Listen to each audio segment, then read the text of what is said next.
क्योंकि अभी तक प्रधानों की बात की है, अब प्रमुख की बात कर लेते हैं, क्योंकि आपके यहां बहुत सारे प्रधान आते हैं।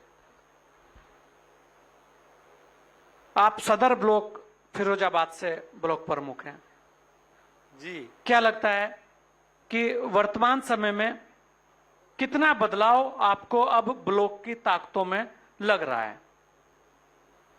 पहले तो मैं नेटवर्क 10 पूरी टीम को बहुत बहुत धन्यवाद ज्ञापित करना चाहता हूं। धन्यवाद। जहां तक बदलाव की बात है तो ये उत्तर प्रदेश की जनउपयोगी सरकार हो, चाहे केंद्र की जनउपयोगी सरकार हो, इन सरकारों में बहुत बदलाव की स्थितियां बनी है। अगला प्रश्न करो मेरे से, मैं प्रश्नों का उत्तर दूंगा, केवल लंबा समय नहीं लूंगा। नहीं, आप उत्तर दीजिए पूरे अच्छे से। जी जी, पूरा अच्छे से उत्तर दीजिए। क्या क्या बदलाव आपको महसूस हो रहे हैं? आपको क्या लग रहा है कि अब जो ब्लॉक की ताकत है, क्योंकि देखिए क्या है कि पहले प्रधान फिर ब्लॉक प्रमुख, उसके बाद जिला पंचायत आती है, और ब्लॉक का भी अपना एक बहुत बड़ा कार्य क्षेत्र है। उस कार्य क्षेत्र में कितना बड़ा बदलाव अब आपको लगा है? कितनी ताकत ब्लॉक को मिली है और कितना ब्लॉक सक्षम हुआ है आगे कार्य करने के लिए? स्वतंत्र रूप से सरकार की मंशा के अनुसार ब्लॉक प्रमुख, हमारे ग्राम प्रधान, उसके ऊपर का हमारा सदन जिला पंचायत, विशेष रूप से 3 कड़ियां ग्राम के विकास की के पद हैं। ग्राम प्रधान को अपने गांव के विकास का अधिकार, ब्लॉक प्रमुख को संपूर्ण ब्लॉक के ग्रामों का विकास के अधिकारों की चिंता करना, और जिला पंचायत को पूरे जिले की चिंता करने का काम है। उसी क्रम में ये पारदर्शी सरकार की व्यवस्था के तहत इतना दृढ़ता से कह सकते हैं कि जो धन हमारे ब्लॉकों को, हमारे ग्राम प्रधानों को मिला, निश्चित रूप से उसका ग्राम पंचायतों में ग्राम प्रधानों के माध्यम से, हम लोगों के माध्यम से ग्रामों में संपूर्ण विकास का खाका और ढांचा खींचते हुए गांवों को विकसित करने का काम किया। आपको लगता है कि जो फंड है, क्योंकि ऐसा कहा जाता था कि हमेशा फंड की समस्या रहती थी, अभी क्या स्थिति आपको लगती है? हमारे यहाँ 2 फंड्स आते हैं, चाहे ग्राम प्रधान हो, चाहे जिला पंचायत हो जी, चाहे क्षेत्र पंचायत हो। 15वां वित्त और 5वां वित्त, दोनों फंड्स हमारे सरकारों में समय पर ब्लॉकों में, समय पर प्रधानों के यहाँ, समय पर जिला पंचायतों में आए हैं, और समय पर हम लोगों ने उसको विकास में खर्च करने का काम किया। मतलब आपको कहीं कोई आजकल दिक्कत ऐसी कि भाई ये कार्य नहीं हो सकते, वो फंड वापस गया हो, या संपूर्ण फंड जो है लगभग लग जाता है? मैं समझ रहा हूं कि विकास की मांग इतनी होती है कि जो भी फंड्स आता है उसको हमारा ग्राम प्रधान या ब्लॉक में हम लोग उतना, जितना फंड आता है उससे भी ज्यादा फंड की हमें आवश्यकता होती है, तो किसी भी ग्राम पंचायत का फंड वापस, ब्लॉक का फंड वापस नहीं आता, सब लग जाता है। सब। अच्छा, क्या लगता है आपको, क्योंकि बहुत सारी चीजें आप देख रहे हैं कि वर्तमान में अगर ब्लॉक की मैं आपके बात करूं तो खेती किसानी की स्थिति को आप आज कैसे देखते हैं? मैं समझ रहा हूं कि प्रधानमंत्री ने 6,000 रुपया किसान को किसान सम्मान निधि के रूप में देकर, जिस तरीके से उसको एक थोड़ा सा, मैं समझता हूं किसान 6,000 रुपया में उसका कोई ज्यादा भला नहीं होता है, लेकिन उसकी जो मूलभूत आवश्यकता थी उसमें 6,000 रुपया का सारा सहयोग उसको लग जाता है। उससे भी किसान की स्थिति, बीच के किसान की, गरीब किसान की स्थिति पर काफी परिवर्तन आया। आपको लगता है वो समय से मिल रही है? हाँ, समय से मिली है। अगर मैं ब्लॉक की स्थिति को देखूं तो यहाँ पर रोजगार के मुख्य साधन क्या है और मुख्य खेती कौन सी है? मैं बताऊं आपको, विशेष रूप से यहाँ का किसान मेहनती किसान है। वहाँ विशेष रूप से आलू की खेती होती है, गेहूं की खेती होती है, बाजरा की खेती होती है, मक्का की खेती होती है, धान की खेती होती है, कुछ इलाके जो ये बड़ी शिमला मिर्च होती है उसकी खेती होती है, कुछ शहर से लगे हुए गांवों में सब्जी की खेती होती है। लेकिन किसान इत्मीनान से और आत्मीयता से संपूर्ण रूप से मेहनत के साथ खेती करता है और यहाँ का किसान उन्नतशील किसान है। आजकल ये कहा जा रहा है कि ऑर्गेनिक खेती की तरफ को बढ़ावा होना चाहिए, तो ब्लॉक की तरफ से क्या इस ओर भी कुछ प्रयास किए जा रहे हैं? हमारी सरकार की मंशा के अनुसार हम समय समय पर सरकारों के निर्देश के क्रम में कैंप लगाकर और उसके अनुभवी लोगों को बुलाकर, उन्नतशील किसानों को बुलाकर, अधिकारियों को बुलाकर, और जिन लोगों को उसकी जानकारी हो लगातार और खेती कर रहे हैं उनसे अपने जो सरकारी लोगों के साथ साथ उनसे भी इन लोगों को प्रशिक्षण दिलाने का काम करते हैं और उसका कितना लाभ है और कैसे उस खेती को किया जा सकता है। मैं समझ रहा हूं एक वर्ष में 3-4 कैंपों के माध्यम से इस जनोपयोगी योजना को लोगों तक पहुंचाने का काम करते चले आ रहे हैं। अच्छा प्रमुख साहब, ब्लॉक कितनी बड़ी भूमिका ग्रामीण विकास के लिए निभाता है?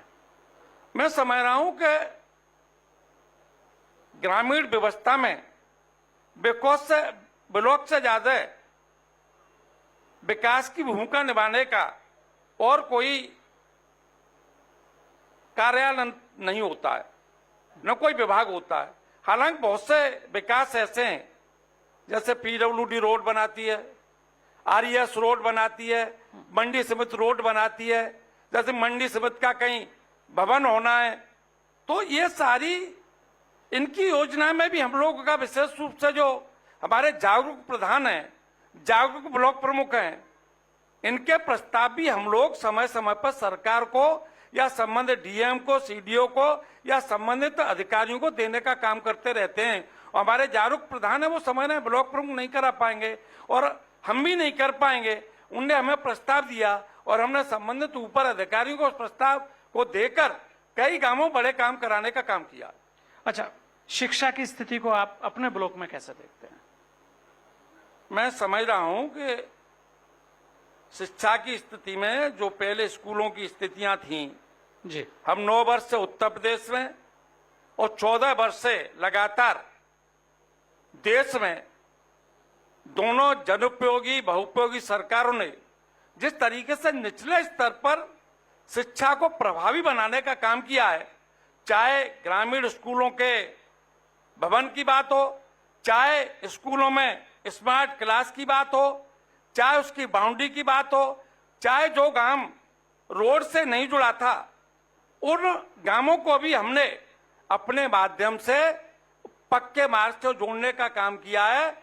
और हमारे ब्लॉक की तो मैं बताऊं आपको, मैंने तो कई स्कूलों में संबंधित एबीएस है, बीएसए ने कहा तो अपने फंड से जो मेरा व्यक्तिगत जीवन का बचा कुचा होता है उसमें से मैंने कई स्कूलों में स्मार्ट क्लासों में अपने पैसे से एसी लगाने का काम किया। और हमारे चीफ सेक्रेटरी आए, इनके प्रधान जी के बगल का गांव है नागऊ, उनमें चीफ सेक्रेटरी साहब ने कहा इसमें गर्मी लग रही, स्मार्ट क्लास तो आपने बनवा दिया लेकिन इसमें गर्मी है, तो मैंने वहीं तत्काल वहां ऑर्डर देकर 1-2 टन का एसी लगाकर उस स्मार्ट क्लास में उन बच्चों को राहत देने का काम किया। प्रयास जारी है, प्रयास लगातार जारी हैं और हमारा ही नहीं, सरकार का प्रयास समय समय पर अच्छी शिक्षा कैसे दी जा सकती है, बच्चों को प्रोत्साहित करना, बच्चों के परिजनों को प्रोत्साहित करना। और हमारा जो वेल क्वालिफाइड, अब पहले देखिए हम लोग जब पढ़े तब हम लोग 8वीं तक गांव में पढ़े, लेकिन हमें कक्षा 10 पास मास्टर पढ़ाता था और बीएड, एमएससी, एमए में मुझे तो लग रहा है कि पीएचडी तक के क्वालिफाइड शिक्षक गांवों में प्राथमिक विद्यालय और बेसिक विद्यालय में पढ़ाने का काम कर रहे हैं। अंग्रेजी भी जानते हैं, हिंदी भी जानते हैं, संस्कृत भी जानते हैं और सारे विषयों के मर्मिज्ञ अध्यापक हैं। और एक और मैं आपको बता रहा हूं कि हमारा जो 15वें वित्त का फंड था, जी, हमारी राज्य सरकार ने उसको 85% बढ़ाकर केंद्र सरकार चूंकि उसको आमंत्रित करती है, हमारे उत्तर प्रदेश के यशस्वी मुख्यमंत्री जी ने उस फंड को जो ग्राम प्रधानों को भी मिलता है और क्षेत्र पंचायतों को मिलता है, जिला पंचायतों को मिलता है, 85% फंड बढ़ाकर उसका मांग का प्रस्ताव केंद्र सरकार को भेजने का काम किया। आपको लगता है इससे और विकास के रास्ते मैं खुलेंगे? समझ रहा हूं जहां 1 रुपया हमें मिल रहा है, 1 रुपया 85 पैसा मिलना शुरू हो जाएगा। जहां 1 करोड़ मिल रहा है वहां 1 करोड़ 84-85 लाख रुपया मिलना शुरू हो जाएगा, तो विकास होंगे, विकास की रफ्तार बढ़ेगी। अच्छा, लड़कियों के लिए शिक्षा की जो व्यवस्थाएं हैं उसको अभी आप कैसे देखते हैं, अगर मैं पूरे फिरोजाबाद की बात करूं? मेरा जो मानना है, स्कूलों की इतनी वृद्धि हुई है, चाहे इंटर कॉलेज हो, चाहे डिग्री कॉलेज हो, चाहे बीएड कॉलेज हो, चाहे लॉ कॉलेज हो, चाहे टेक्निकल कॉलेज हो, और पहले जैसा नहीं कन्या विद्यालय, अब तो सारी बच्चियां हमारी को एजुकेशन में एक ही स्कूल में लड़कियां भी जाती हैं, लड़के जाते हैं, हायर क्वालिफाइड हैं, हायर क्वालिफिकेशन प्राप्त कर रहे हैं। और गांव के लोग भी, बेटियां जब गांव से स्कूटी पर, साइकिल पर, मोटरसाइकिल पर झुंड के झुंड जब पढ़ने आते हैं तो ऐसा लगता है ग्रामीण अंचल के लोगों का भी बेटियां पढ़ाने पर रुचि बढ़ी है। और ऐसा कोई परिवार नहीं है, गरीब परिवारों की लड़कियां भी हमारी वेल क्वालिफाइड हैं, हायर क्वालिफाइड हैं, पोस्ट ग्रेजुएट हैं, ग्रेजुएट हैं।